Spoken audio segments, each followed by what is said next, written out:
Hey guys, and welcome back to HairHoney. So today's topic is blood pressure and hair loss.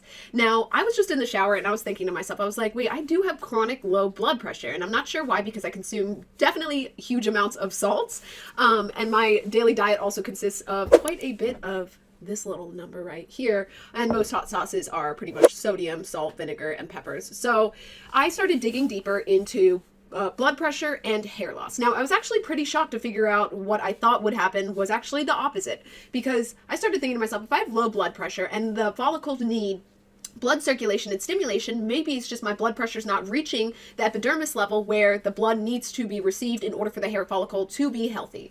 Well, what I learned was actually quite contrary. So it seems like low blood pressure doesn't really have that much of an effect on hair loss, but what does have an effect on hair loss is high blood pressure medications. Now, this is my biggest problem with modern day medicine, is you will say, oh, I've got high blood pressure, and rather than making a lifestyle change, they will give you something like beta blockers for hypertension, which is technically, hypertension is another word for high blood pressure.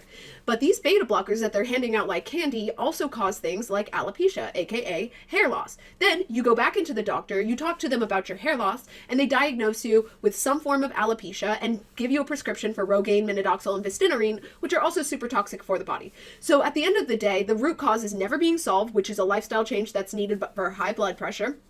Or you can even take natural remedies such as teas, and specific herbs help with high blood pressure. But rather than even letting people know that they are correlated, they are just saying that you have a problem, treating the symptoms. The medication that they give you is causing other problems, and then they're giving you more medication to treat those symptoms that aren't long lasting. They're not full body comprehensive. They don't cure what is going on. They just treat like a band-aid right over the problem. But my biggest problem with modern day medicine is the medicines that they are giving us tend to cause more harm than they do help. Now, you might notice a benefit in the exact thing that you are trying to treat, or at least a band-aid benefit of the thing that you are trying to treat, but that comes with a long line of other health issues that you're not going to have, which they're just going to keep on prescribing you for. So definitely do your research about these things. Talk to your doctors if you are on high blood pressure medications or beta blockers, because these are really known to cause drastic hair fall.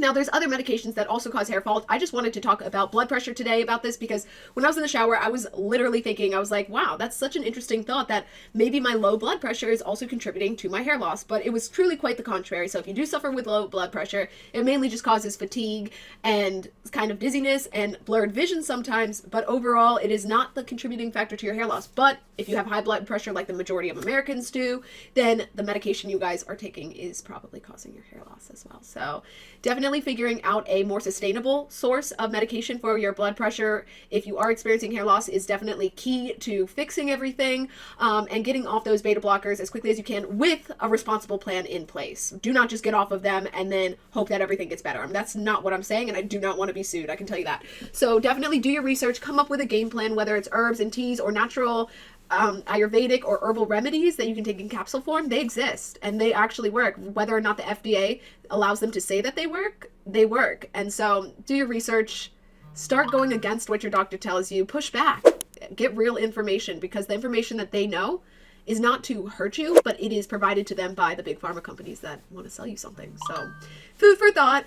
Or hair for thought, I don't know. I hope you guys like this video. Make sure to click the like, subscribe, comment below. Also, if you are experiencing hair loss, I just recently started an Etsy shop, and I'm super excited for it because I've gained so much success in my hair regrowth journey after stopping my shedding, that I am super excited to share these products with you guys. As I mentioned earlier, they are 100% natural, very clean, and scientifically proven to fix and stop hair loss. So, link down below.